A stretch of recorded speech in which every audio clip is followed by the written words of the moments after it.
আমাদের হাঁসগুলো কই থাকে? এই যে পুকুর পাড়েই সারাদিন থাকে হাঁসগুলা।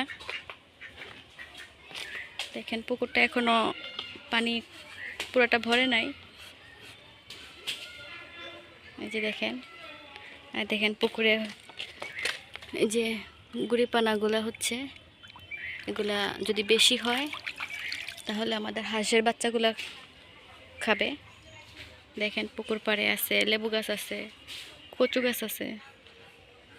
দেখেন ওই দেখেন আমাদের হাঁসগুলা গরমের মধ্যে কোথায় বসে আছে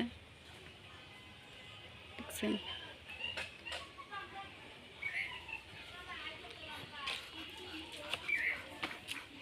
এ দেখেন হাঁসটা, এই হাঁসটা অনেক কামড় দেয়।